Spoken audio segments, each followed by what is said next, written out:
Hello, everyone, and welcome back to Learning English Studio, where learning English is easy and fun. I'm Amelia. Hello, Amelia. Hello, everyone. It's great to be here. Hi, James. How are you today? I'm doing great, thank you. And you? You look very happy today. I am very happy today.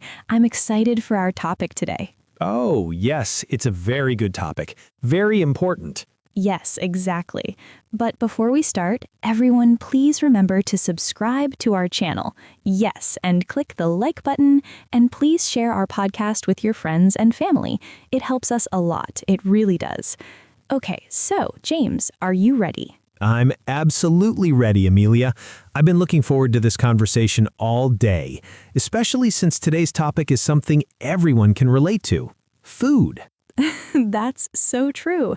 Today we're going to talk about how to discuss your favorite food in English. This is such a wonderful topic because food is universal. Everyone eats, everyone has favorites, and it's such a great way to share your culture and personality. Absolutely. And what makes this topic so special is that it's not just about vocabulary, it's about describing tastes, memories, traditions, and experiences. Food is connected to so many aspects of our lives, from family gatherings to celebrations to comfort on a difficult day. That's so true. And being able to talk about food in English is such a practical skill, whether you're ordering at a restaurant, shopping for groceries, or just chatting with friends about what you like to eat. Exactly. And today we're going to cover all the essential vocabulary and expressions you need to describe your favorite food confidently. We'll include everything from basic food words to describing flavors, textures, and cooking methods. I love that. Let's start with the basics. How to introduce your favorite food. What are some simple ways to begin? Good question. The simplest way is to say, "My favorite food is," or "I love." For example, "My favorite food is pizza," or "I love chocolate ice cream." Those are perfect. And you can add more detail by saying, "My favorite food is," because, for example, "My favorite food is pasta," because it's so versatile and comforting. Exactly. And you can use "I really enjoy" to sound a bit more formal. For example, "I really enjoy Japanese cuisine, especially sushi." Those are great. Let's practice with some examples. James, what's your favorite food? My favorite food is homemade pizza. I love it because it's delicious and you can customize it with so many different toppings. There's something special about the combination of melted cheese, tangy tomato sauce, and a crispy crust that just makes me happy every time. Plus, making pizza at home is fun. You can get everyone involved in topping their own pizzas, which makes for a great social activity. That sounds delicious. You used excellent vocabulary. Favorite food, homemade pizza, delicious, customize, toppings, something special, combination, melted cheese, tangy tomato sauce, crispy crust, makes me happy, making pizza, fun, get everyone involved, topping, social activity. Thanks. What about you, Amelia? What's your favorite food? My favorite food is Thai green curry. I love it because it has the perfect balance of flavors: spicy, sweet, sour, and salty all at once. The combination of tender chicken, crisp vegetables, and fragrant coconut milk creates such a comforting and aromatic dish. Whenever I eat it, I feel like I'm transported to Thailand. I also love that it's healthy with lots of vegetables, and the spiciness really wakes up my taste buds. That sounds amazing.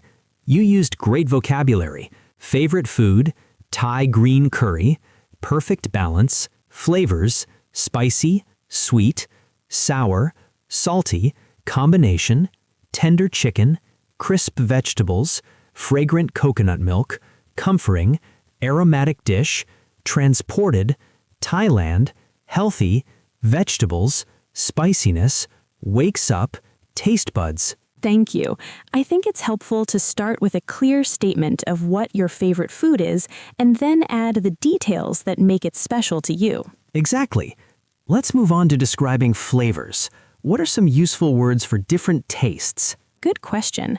For sweet flavors, we have sweet, sugary, honeyed, or rich. For sour flavors, sour, tangy, tart, or acidic. Those are perfect. For salty flavors, salty, savory, or briny.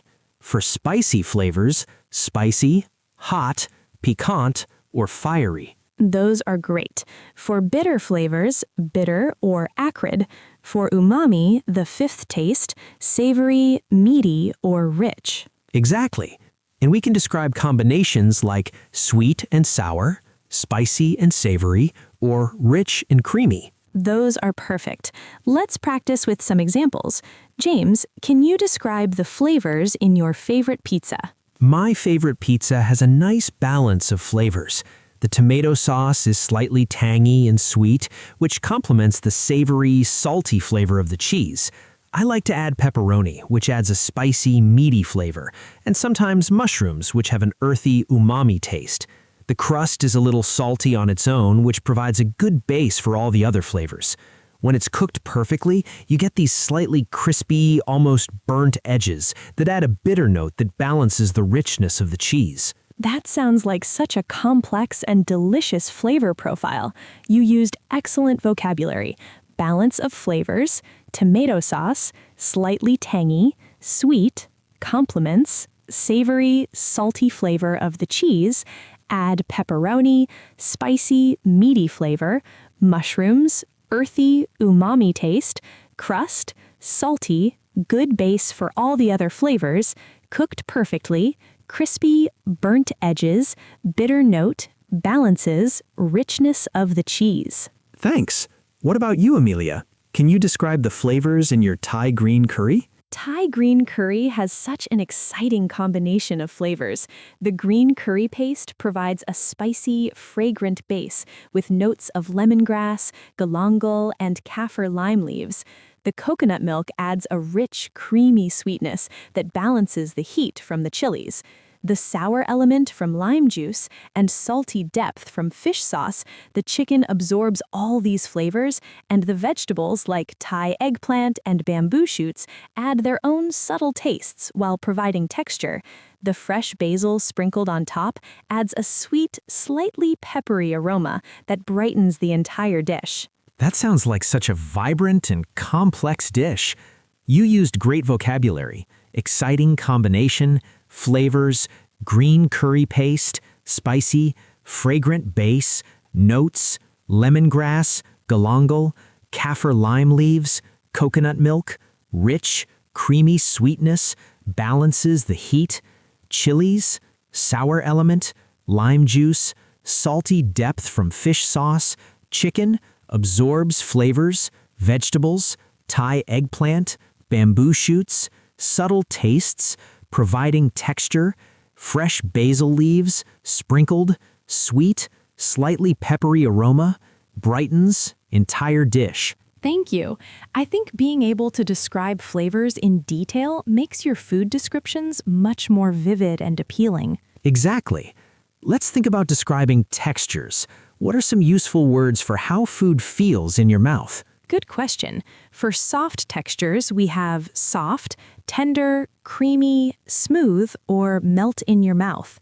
For crunchy textures, crunchy, crispy, crumbly, or brittle. Those are perfect. For chewy textures, chewy, tough, rubbery, or fibrous. Those are great. For liquids, we can say thick, thin, creamy, watery, chunky, or smooth. Those are perfect. Let's practice with some examples. James, can you describe the textures in your favorite pizza? My favorite pizza has such a variety of textures. The crust is crispy on the outside, but soft and chewy on the inside, that perfect contrast that makes pizza so satisfying. The melted cheese is stretchy and gooey, creating those delicious cheese pulls when you take a slice.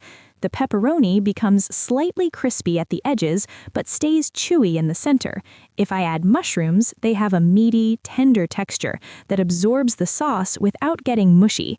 The sauce itself is smooth with small chunks of tomato, and the whole thing comes together to create this wonderful contrast of crispy, chewy, and gooey textures in every bite. That sounds like such a texturally satisfying dish. You used excellent vocabulary. variety of textures, crust, crispy, outside, soft, chewy, inside, perfect contrast, satisfying, melted cheese, stretchy, gooey, delicious cheese pulls, take a slice, pepperoni, slightly crispy, edges, stays chewy, center, mushrooms, meaty, tender texture, absorbs sauce, getting mushy, sauce, smooth, small chunks, tomato, comes together, wonderful contrast, crispy, chewy, gooey textures, every bite. Thank you. I think describing textures really helps people imagine what it's like to eat the food you're describing. Exactly. Let's think about cooking methods. What are some useful words for how food is prepared? Good question. For dry heat methods, we have baking, roasting, grilling. That's such an important point, James. Being able to explain the reasoning behind your plans shows thoughtfulness and motivation. It's not just about what you plan to do, but why you plan to do it. Exactly. And I think this is where many students struggle, not with stating their plans, but with explaining their motivations in clear, natural-sounding English. Definitely. And that's something we can help with today. Let's create a sample dialogue about educational plans to show how these phrases and structures can come together naturally. Great idea. How about we pretend I'm a student who's just completed my undergraduate degree, and you're asking about my future educational plans? Perfect. Let's do that. So, James, I hear you've just graduated with your bachelor's degree. Congratulations. What are your educational plans for the future? Thanks, Amelia. Well, I'm planning to take a gap year to gain some work experience first. After that, I'm going to apply for master's programs in environmental science. I'm particularly interested in universities that offer research opportunities in sustainable agriculture. That sounds fascinating. Why did you choose environmental science as your field of study? I've always been passionate about environmental issues, and during my undergraduate studies, I volunteered with several conservation organizations. That experience really solidified my interest in pursuing a career in this field. I believe that with a master's degree, I'll be better equipped to make a meaningful contribution to sustainable development initiatives. Wow, that's really impressive. It sounds like you've given this a lot of thought. Do you have any specific universities in mind for your master's program? I'm looking at several options, but I'm particularly interested in programs in Scandinavia, as they're known for their innovative approaches to environmental education. I'm hoping to specialize in sustainable food systems, as I believe that's where I can make the most impact. That's wonderful, James. It sounds like you have a clear vision for your future. I wish you the best of luck with your applications. Thank you, Amelia. I appreciate that. That was a great example, James. It shows how to discuss educational plans naturally, using a variety of phrases and structures. You explained your short-term plans, taking a gap year, your longer-term goals, masters in environmental science, and your motivations clearly. Thanks. I tried to incorporate some of the phrases we discussed, like I'm planning to, I'm going to apply for, and I'm particularly interested in. I also made sure to explain why I chose this field and what I hope to achieve. You did a fantastic job, and I think our listeners can see how these elements come together to create a natural, informative response about educational plans. The key is to be specific about your plans while also explaining your motivations. Definitely. And I think another important aspect is showing enthusiasm and genuine interest in your plans. When you talk about something you're truly passionate about, it comes through in your language and makes your response more engaging. That's so true, James. Authenticity is key. When you genuinely care about your plans, it's easier to talk about them naturally and persuasively. Now, shall we move on to another scenario? How about discussing career plans? Yes, let's do that. Career plans are something that comes up in so many contexts, from job interviews to casual conversations with friends and family. Definitely. And this is an area where many English learners feel particularly pressured to sound professional and confident. So let's explore some useful phrases and strategies for discussing career plans in English. Great. For immediate career plans, like jobs you're applying for or short-term goals, you might use phrases like, I'm currently looking for positions in, or my immediate goal is to gain experience in, or I'm hoping to secure a role as. Those are excellent examples.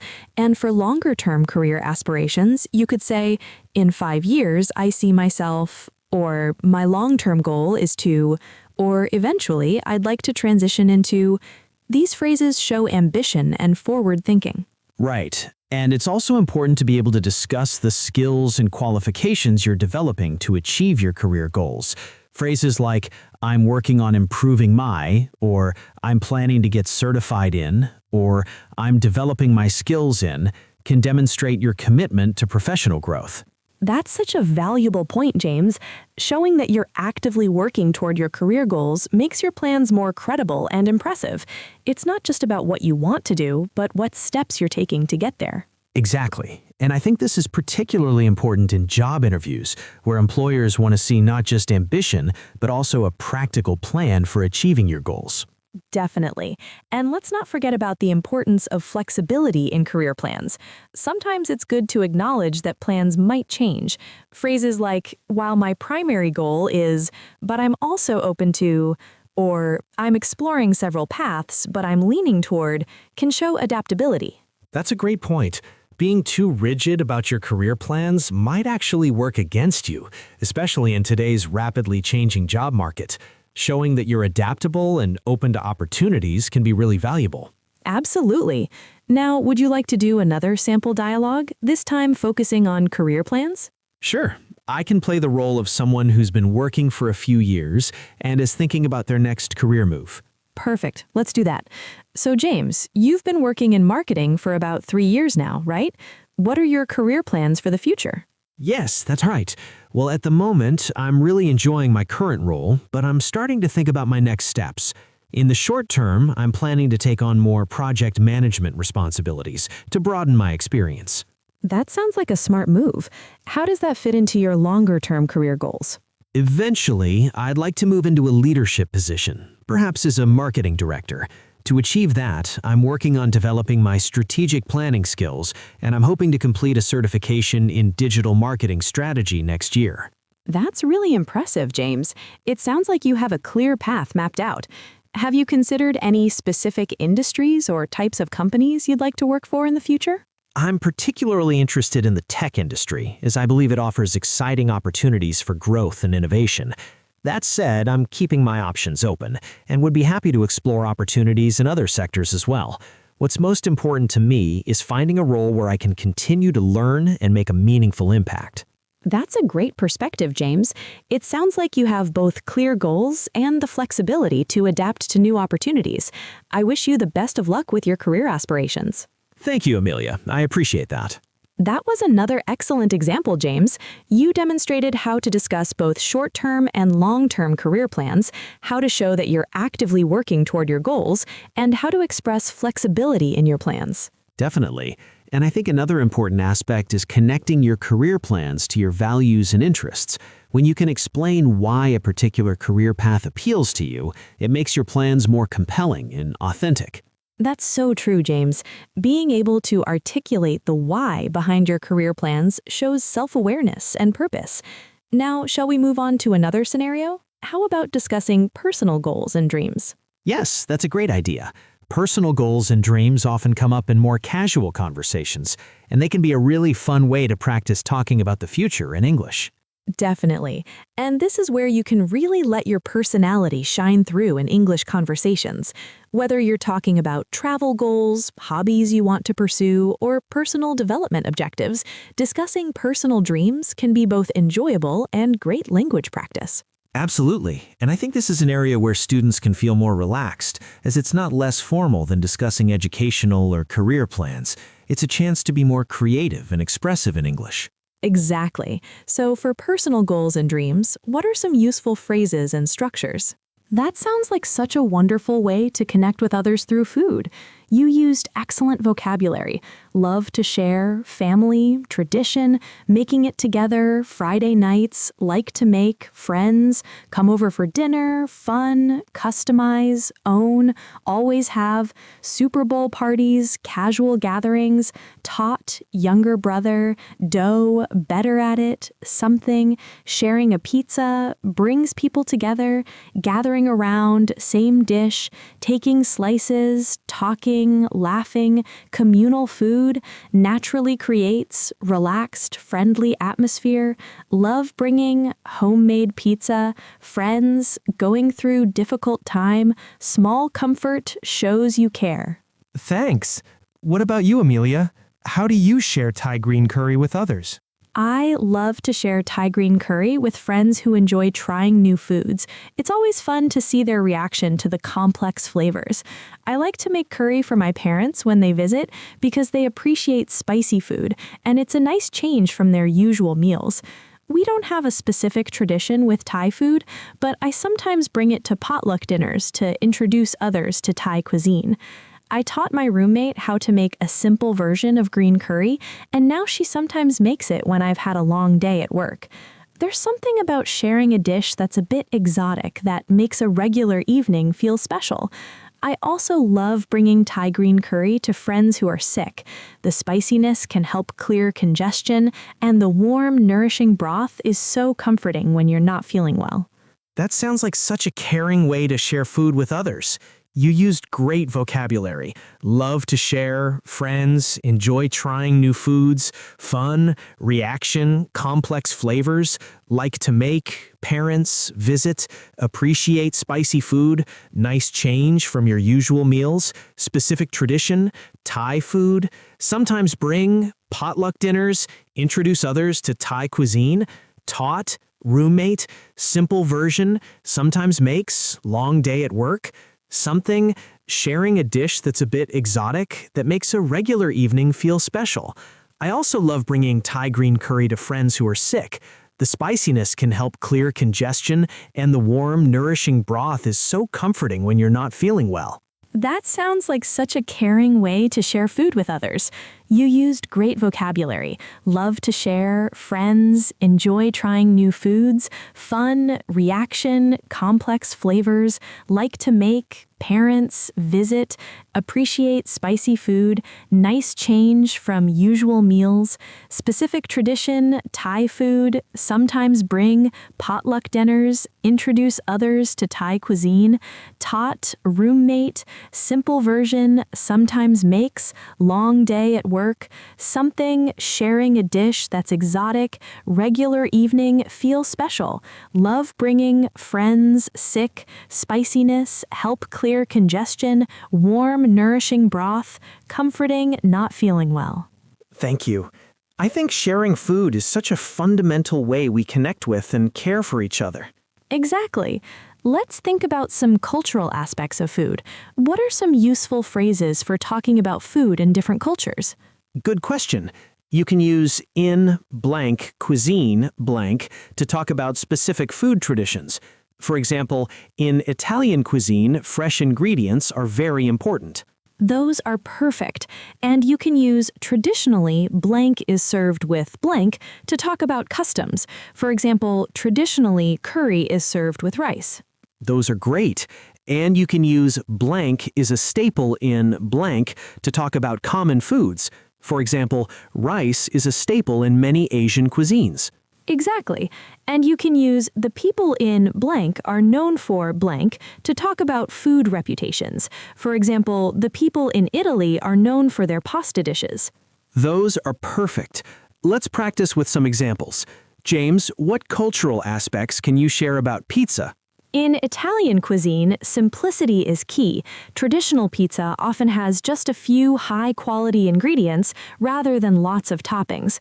Traditionally, pizza was a food for the poor in Naples, made with simple, inexpensive ingredients that were readily available. Pizza is now a staple in many countries around the world, but each place has adapted it to their own tastes. The people in Naples are known for their strict standards about what constitutes real pizza. They even have certifications for authentic Neapolitan pizza. In many cultures, pizza has become associated with casual dining and social gatherings, but in Italy, it's often eaten as a quick lunch or street food. The global popularity of pizza really shows how a simple, delicious food can transcend cultural boundaries. That's such an interesting cultural perspective. You used excellent vocabulary: Italian cuisine, simplicity, key, traditional pizza, high-quality ingredients, lots of toppings, traditionally, food for the poor in Naples, simple, inexpensive ingredients that were readily available, staple, countries, world, adapted, own tastes. The people in Naples are known for their strict standards about what constitutes real pizza, that even have certifications for authentic Neapolitan pizza. In many cultures, pizza has become associated with casual dining and social gatherings, but in Italy, it's often eaten as a quick lunch or street food. The global popularity of pizza really shows how a simple, delicious food can transcend cultural boundaries.